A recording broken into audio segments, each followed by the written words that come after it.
Hey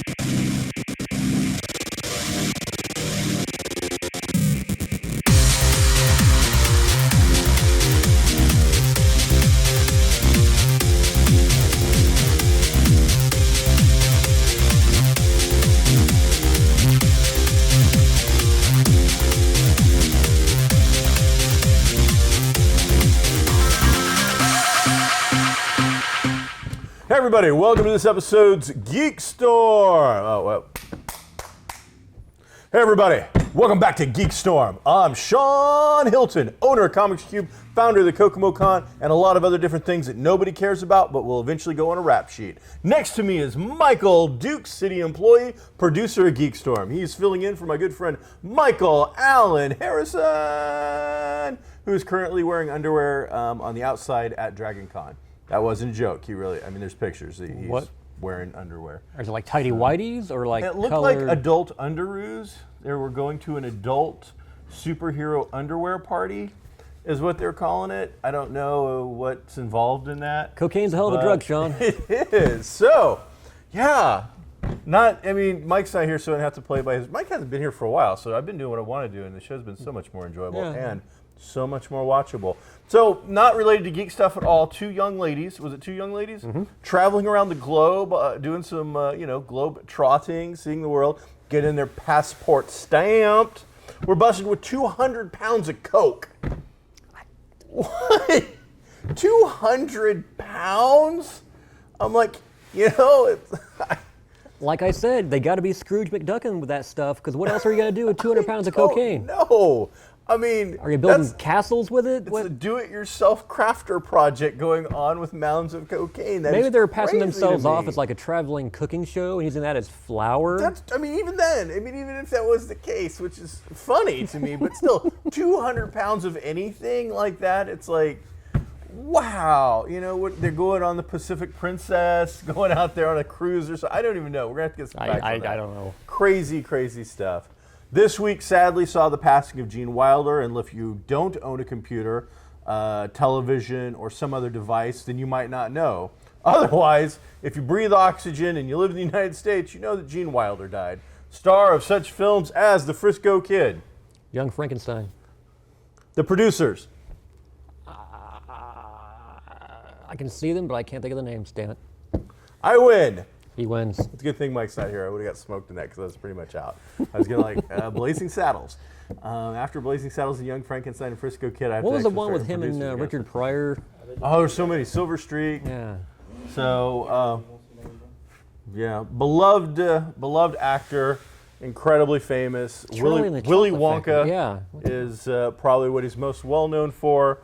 I believe he was also married to Gilda Radner, who passed away sometime. So, if you're into that sort of thing and you believe in that, then hopefully in Sean's world, they are reunited. They seem to be one of the few times I saw an actual Hollywood couple that seemed legit. And, so turns out Gene Wilder had Alzheimer's for the last several years. Yeah, a decade or so probably. I don't think anyone really knew, did they? And he kept it secret so as to not bring more pain into the world. And so he will be missed.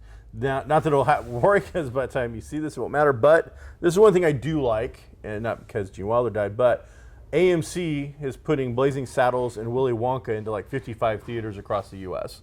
Unfortunately, the closest we have to Kokomo, the last time I checked, was going to be in Bloomington.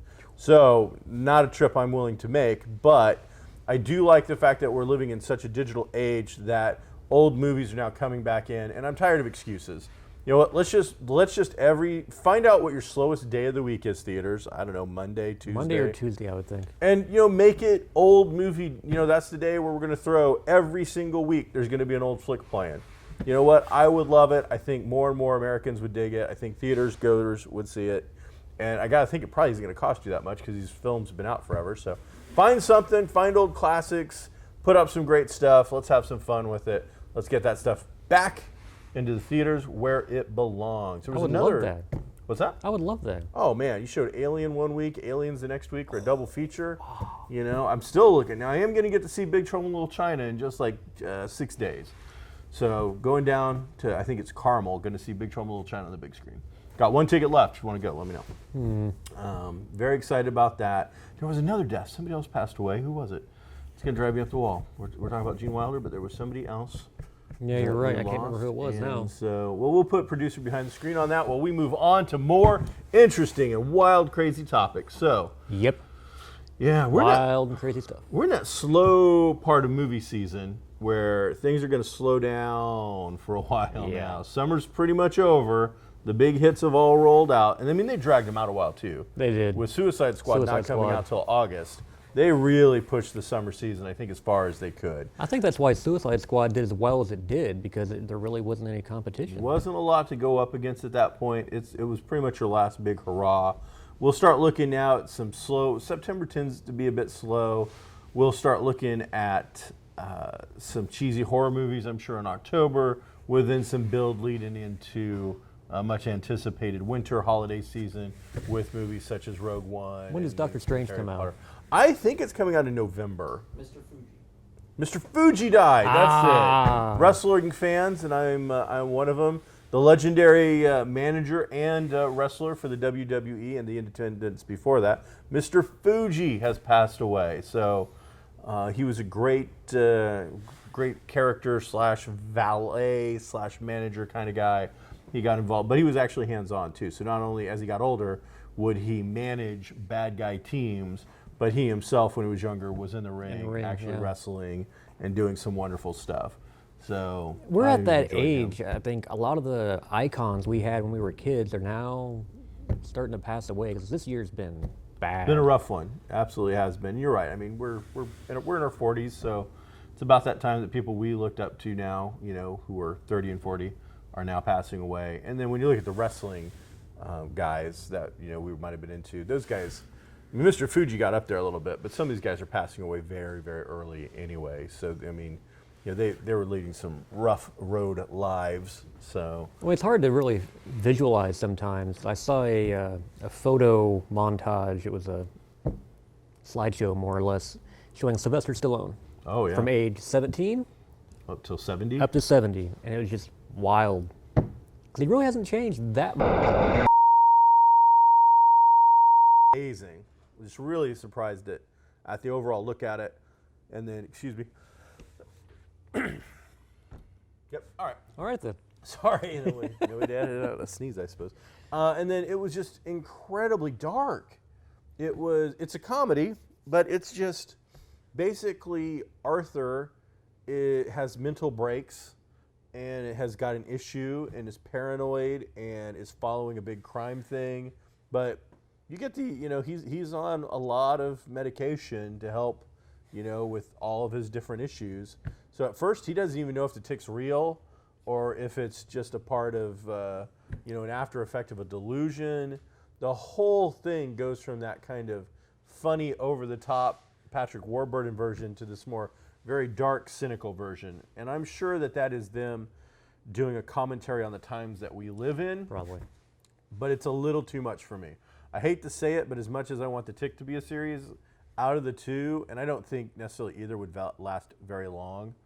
If they were on regular network television, I don't even think they'd get picked up. No. I would much rather watch more episodes of the John Van Claude thing than The Tick. The Tick just made me, at the end of The Tick, I just felt kind of bad. So. See, I'm wondering why you would. I understand the thought process of, okay, for modern audiences, we need to update this and make it more so they'll understand it. Sure. But if you look at something like Stranger Things, the nostalgia factor was huge, and that's what drew in so many numbers. Yeah. So I would. I mean, I want everybody to check it out so we can have this conversation and see if maybe it was just me. Maybe I watched it on a bad day.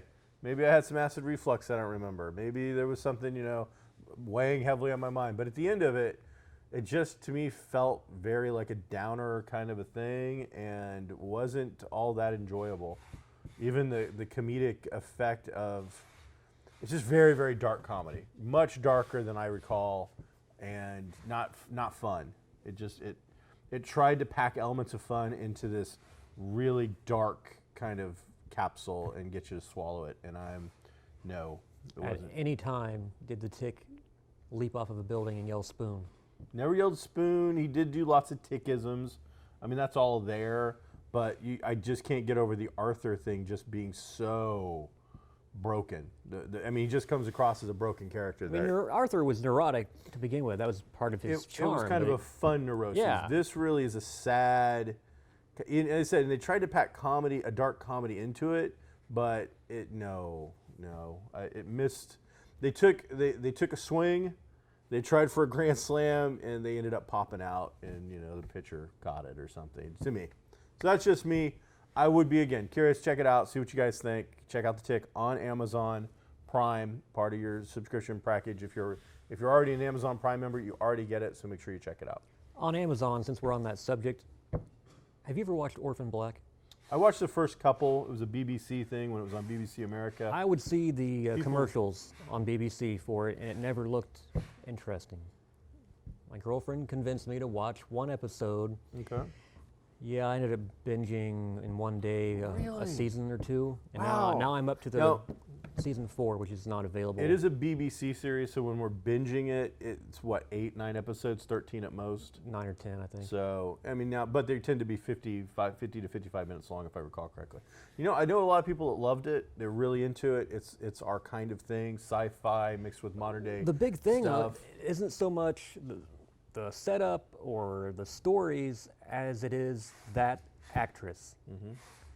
I've seen many actors and actresses play multiple parts in a series or a movie, but she has done a phenomenal job of every character she plays. Spoiler if you've not seen it, there are a number of clones. She plays each one of them.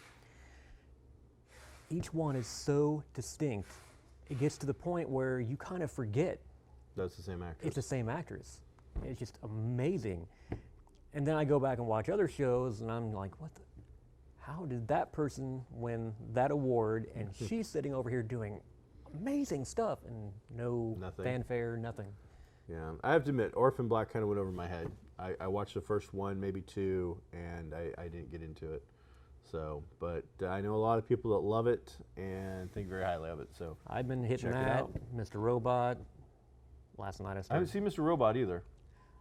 I got the soundtrack to use for gaming, Okay. and that was enough to make me go, I'll give it a try, and it's very good. Oh, cool. You like the Stranger Things stuff. All right. I'll check it out. Good stuff. Stranger Things is announced. Stranger Things from Netflix, the super hot runaway hit of the summer, I would say, for original programming on a non-network. Hell, at this point, I would put it up against anything the networks had. Pretty much. It was definitely their runaway hit. Stranger Things has announced a season 2 coming up, which will take part, I believe, in 1984. Yeah, 1 year later. So should be interesting to see how things go. The kids from it have been making the rounds, doing a lot of different talk shows and stuff. But I haven't seen the kid who plays Will. Like, they all just showed up on Fallon, and it was all of them except for the kid who played Will. So I don't know, I saw him in one photo. Yeah, but you're right. I haven't seen him on any talk shows. So The kid with the 2 front teeth missing, he's been all over. yeah, people are loving him. So they're all getting a lot of love and interest, and hopefully this turns into some long-lasting careers for them. If not, then they'll walk away with some really cool stories to tell about the summer of 2016 when they ruled television for a while. I'm just hoping that the scrutiny doesn't kill season 2. Yeah, we talked about it. I talked about it on here. I was hoping they would bounce around and do some really kind of different things with television. And hopefully it's going to be awesome, but we're going to get what looks to be a standard season 2 kind of a thing, which I suppose if they gave us more and it felt like that and they were able to do it all again, then I'll be really excited. But what I'm afraid of is that Stranger Things was lightning in a bottle situation. It is so unique at the time. We weren't expecting it. Now we have expectations. It came out of out of nowhere, and now everyone is talking about it. We've got a whole year to wait. Yep. Expectations are going to keep ratcheting up. So we'll see. I'm hoping for the best. But Netflix, we talk about a lot of Netflix. And, last year we went into the holiday season. We went into December with Making a Murderer. And that was huge. I don't think there was a more talked about program during the month of December. Then I watched all but the last 2 episodes because by the time you get, what happens. and I was getting really close to Christmas, and I was binge watching them. I mean, I was eating them up, but it's The Making of a Murder is just a depressing show, no matter whether you believe the guy did the murder or if he didn't do the murder. Those documentaries don't leave you feeling good about anything. It's still in the headlines, though. Kid has I saw, well, that's one of the reasons I brought it up, was that it looks like the second defendant in the case, he was a nephew, looks like he is going to get out of jail. Yeah. It looks like the governor or whatever is going to give him amnesty or whatever, or do the sentence and get rid of it. So there's stuff coming out. The Stephen Avery, I believe is his name, who is the gentleman. He's the guy accused of murder, currently serving years of his life. He's doing life term with no possibility of parole for the murder of a young woman. That's what the documentary covers, whether he did or didn't do it. But he's got another lawyer now. It looks like they're going to try and get stuff going again. The nephew, it looks like, is going to get out of jail after a decade, I want to say. He was 16 when he went in. Whether you think Stephen Avery did it or didn't do it, and there's very passionate people on both sides of this thing, I don't know. But I can tell you, man, I just don't buy that kid from, again, all of my information is coming from this documentary, which is very slanted. Yeah. They were painting their picture. The people who were in the court following that thing, they were seeing things that we didn't see. But man, I never got the feeling that this kid had a clue as to what was going on. Yes, producer dude. All right, so Okay. interesting. So a lot of stuff going on Netflix, but they've had the whole gist of that, besides giving you that information, was that they had super hot, crazy holiday time monstrous hit. They just had super crazy summer hit, and in the end of September, we're getting Luke Cage. Oh, yeah, I forgot about that. I think they're going to have a really good fall going for them. Just pictures of Iron Fist were released in the last 24 hours or so from set, showing Danny Rand. A lot of pictures of Danny Rand from Iron Fist, which I don't think we have a release date yet from Netflix, but that will be the fourth of their superhero Marvel stuff. So, yeah, we're going to get Luke Cage in September from Netflix. We're going to turn around and get Doctor Strange in November from Marvel Cinema. And then we're going to eventually, hopefully, get a release date for Iron Fist. And then Ghost Rider is going to be in Agents of S.H.I.E.L.D. this season. Ghost Rider, we're getting the new Ghost Rider, or the newest version of Ghost Rider, which is a street racer. So that's some exciting things going on big screen and small screen for our comic book type. So very much looking forward to see what we're going to do. Oh, have you seen, we always talk about petitions. Have you seen A petition? Oh, break. Let me change this battery. Which one? Yours. Strangest episode ever. Yeah.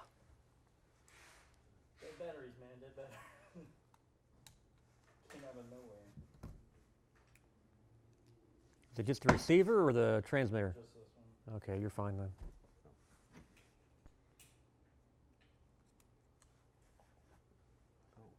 Alright. Start with Mike doing something. We'll start with Sean, put the battery back in the battery pack.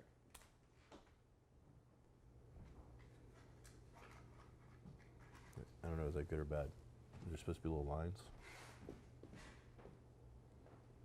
I don't see, like...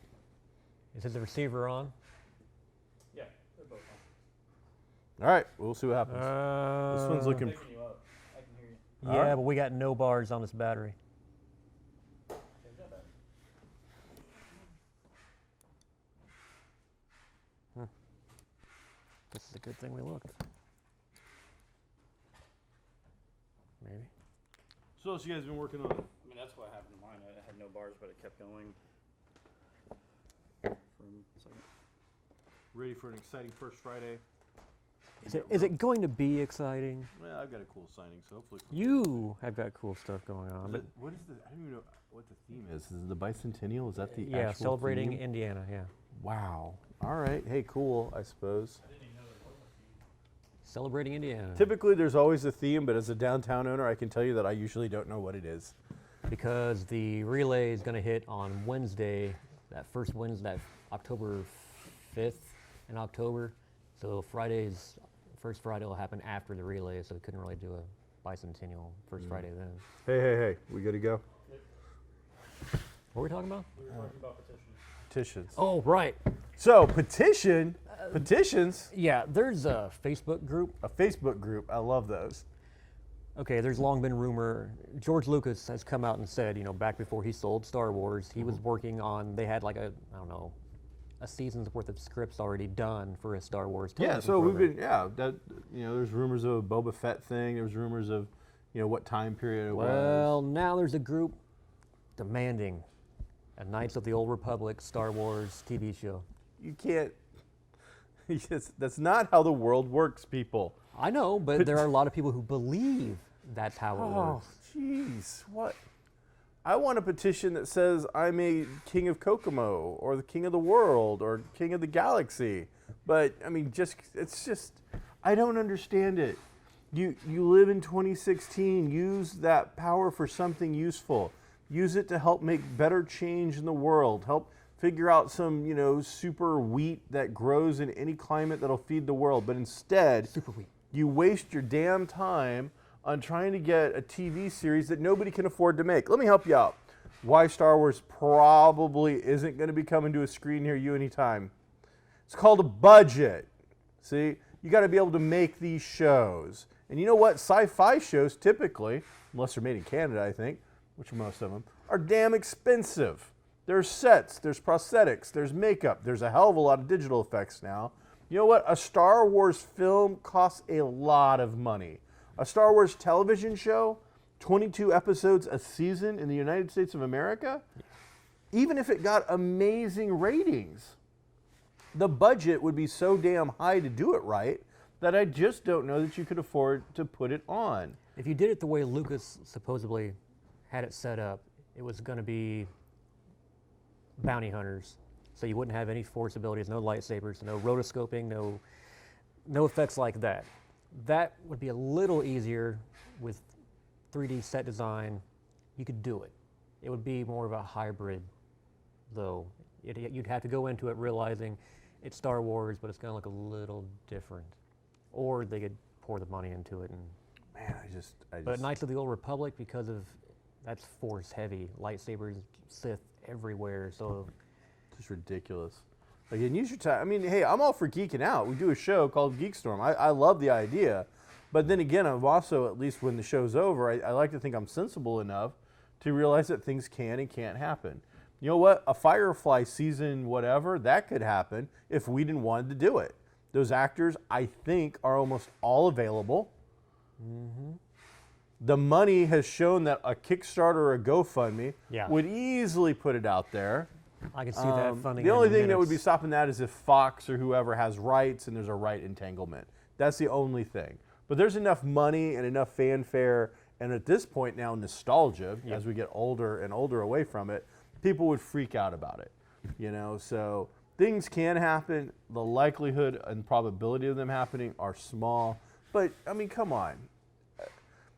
It used to be a day and age, at least when I was younger, where I thought petitions were a fairly serious thing. Every once in a while you would get one that was being done purely for fun. But here's the thing. You're putting out so many petitions that are so stupid that I can't take any of you seriously at this point. It's just ridiculous. Now, that's not to say, well, my geekdom's not silly. Yeah, if you're putting out petitions to force people to show you the end of a TV series before it comes back on, you're stupid. If you want Kotar because you want it, you're stupid. No, you're dumb. Just stop being dumb. That's what I need to happen. I need you to stop being dumb. So make a petition worthwhile, Cocaine's a hell of a drug, Sean. It is. Hey, wow. Have you seen this? I just saw it. It's a picture of Dwayne "The Rock" Johnson, the highest paid actor in Hollywood. That blew my mind. Is that true? That's what I saw a headline. I didn't do the click, but I'm now hearing from more and more sources that Dwayne "The Rock" Johnson may be the highest paid man in Hollywood this year. He's in a lot of big franchises, and he's doing a lot of smaller movies. He's everywhere. He has been doing a lot of work, man. He's probably got 4 films out this year. Probably. So this looks like it's supposed to be either the sequel or a remake of Jumanji. Mm-hmm. I've heard that it's going to be kind of a sequel respecting the original and not remaking it. I would hope that would be the case. Going and furthering it. It's way too early for any kind of remake. So, but he's an action guy, and that looks great, But the sad part is, I could easily see us photoshopping out his face in putting in Star-Lord. It's not Platt. Chris Pratt? Is it Pratt? Thank you. Easily see that. Exact same. Well, actually, I'm wondering if that's not what they did here, because he posted this on Instagram, and his quote was, "What happened to my pecs?" Because if you look at this photo, I mean, he's a big guy. He's very flat-chested here. Yeah. So I'm wondering if maybe they did just... Photoshop something?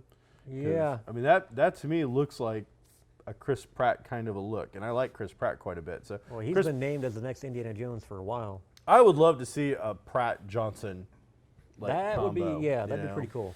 HBO's getting a lot of looks with Westworld coming out. Yeah. Either just came out or is coming out soon. It's coming out soon. Anthony Hopkins, I believe, is starring in it, and it looks really interesting. A remake of the old Yul Brynner 70s kind of vibe, a little sci-fi, a little horror kind of thing, but being done with an HBO version. So as soon as we get some, I'll probably talk to Lauren and see if she wants to come on and talk about that. She might be into that kind of sort of thing. So just a lot of cool stuff going on right now with that sort of thing. As we start getting more and more prepped for the oncoming television season, where we're seeing a lot of stuff. Legends of Tomorrow just showed their first sizzle reel that showed Stargirl. I slowed it down, stopped it. I started doing the pause You thing. see Reverse Flash on there too. Saw Reverse Flash. Stargirl looked like a period piece. I couldn't tell if it was World War II or if it was something else, but it definitely, when you stopped the frames and you looked around, it definitely looked like 40s, 50s era war stuff going on in the background. Vixen's going to be on Legends of Tomorrow now, only it's not the Vixen that appeared in Arrow. Oh, they recast her? No. It's the earlier incarnation. Oh, okay. The totem is, passed down. This is an earlier incarnation of Vixen. That's weird. Yeah. I wonder if they just didn't, if they had a better actress or if they had an actress situation. I don't know. Well, I thought it was cool because the actress they had on Arrow to portray Vixen was the same person who did the voice of Vixen in the cartoons. Okay. So I'm not sure if it might have been a scheduling conflict. I'm not sure. Interesting. So some cool stuff there, but Man, a lot of CW is becoming superhero central. Yeah. Well, again, it's kind of funny because after the Flash, it's like, well, we don't want to become the superhero station. Yeah. Monday, Tuesday, Wednesday, and Thursday, there's a superhero show. We don't like to make money. Yeah. Might as well just put something on the Friday death slot for you guys. Well, speaking of that, Greg be huge. Berlanti, the guy who's kind of the mastermind of the CW superhero shows, he's been given the okay. He wants to do a Black Lightning show. Okay. And I would think after what has occurred between NBC and Constantine and ABC and Supergirl, they just go ahead and put it on CW, which could fill a Friday slot. Yeah. But he said they're shopping it around to different networks, so we'll see what happens there. See where it gets some legs at. See who goes with it. Great character. It's been around since, I want to say Black Lightning's only been around since the 70s. So DC character, that could be interesting. So yeah, cool stuff. What are you doing in what's your gaming world right now? Man, it's I'm doing some writing now that we have electric and cable back in full form and things are going. I am trying to finish up a intro starter adventure for Quantum Black, which is supposed to be used as their quick start rules adventure. So I'm in the middle of that. I am also working on a project for my own company that will feature Exile Game Studios' Hollow Earth Expedition and creating adventures from that, but not for them, licensed from them or okayed by them, but my own stuff. So cool. We're going to do some stuff with that, and then I've been working on a lot of Harry Potter stuff for a party coming up, and of course the KokomoCon.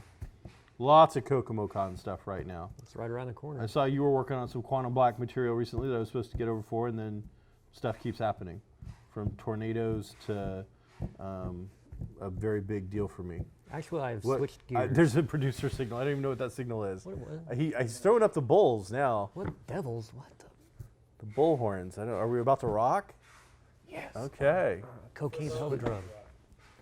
What's that? For those of you about to rock. For those of us? Okay. He salutes us, all right. All right, I'm cool with that. I guess those shows have been going over fairly well. I made fun of it, but Axl Rose is still fronting AC/DC. They're still putting on some shows. It seems to be doing all right. Nobody's put up anything that seems to contradict that. So It just seemed odd. The whole does thing seem odd to me, seems but weird, but what can you okay. do? It's going to happen on occasion. So Whatever works, I guess. yeah. Got First Friday downtown. You got Paul Allor appearing at Comics Cubed. He will be assigning his very new issue of Teenage Mutant Ninja Turtles Universe #1. Paul Allor, a local author who we talk about a lot, got a brand new book out. It's the first issue of a new Teenage Mutant Ninja Turtles book. It's going to be a big book. He will be at Comics Cubed doing a signing, and hopefully we will have these in stock for a while, as well as some other things.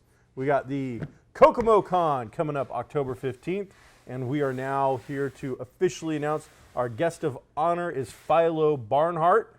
Not a name that a lot of people initially are going to know. Stan Lee, Jack Kirby, Philo Barnhart. Philo Barnhart, though, if you're a Disney fan, is a Disney animator from back in the day, and was one of the lead animators on The Little Mermaid. He had a credit to doing quite a bit of work on Beauty and the Beast. Star Trek fans are going to recognize his name if they dig deep into the credits as doing some work on the very first Star Trek, the original motion picture.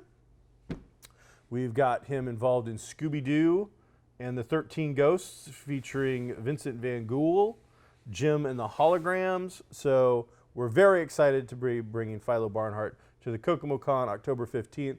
He's That's quite a resume. yeah, and he still does a lot of that art. So if you're a Disney fan, he does sketches and has artwork featuring original hand-drawn material of a lot of Ariel and those characters. And I've seen it recently. Absolutely amazing. So we've had some big-name guests in the past, and understand that a lot of people aren't first. You're going to be like, I don't know that name. I'm telling you, it's very exciting for us to have a Disney animator come to Kokomo. We've teamed up with IUK the Friday before the Kokomo Con. So Friday the 14th, he will be appearing there doing a question and answer thing. So that's going to be exciting. So it'll be a 2-day thing with Philo Barnhart appearing at IUK on the 14th. We'll get you exact figures and dates and times and places for that. Then he'll be appearing at the Kokomo Con from 10 till 6 on October 15th, a Saturday. You guys did that with Denny O'Neil too, didn't you? We absolutely did. And that went over really well. Oh, it was huge. We packed a lecture hall, and he did about a 20 or 30 minute just lecture about his history and what he was about and comics, and told some great stories, and then did another. We finally stopped it at about an hour of Q&A, and I mean they would have, if give him a chair and feed him while he's talking, and he could have gone all night, I think. So we in fact went to dinner after that, and he regaled us with just more stories. So That's I'm hoping the same thing with Philo Barnhart. If you're a Disney fan, if you don't love Little Mermaid and Beauty and the Beast, I don't know. Secret of Nim was another one that he was involved in. So he covers it from Disney to Nim to Star Trek to classic 80s cartoons. I believe he was even involved in the Godzilla cartoon. So pretty excited. As a geek, I'm kind of all about that. What's our time left, Mr. Producer Man? We're out of time. I've run over. I apologize. I am Sean Hilton. This is Mike Dukes. We are filmed in Kokomo Toys and Collectibles in the heart of downtown Kokomo, the crown jewel of Geek Street. That's probably Comics Cube, but you know what? I'll throw it out to them because they let us film there. So come on down to Geek Street. Check us all out anytime downtown Kokomo. See you later. Be groovy.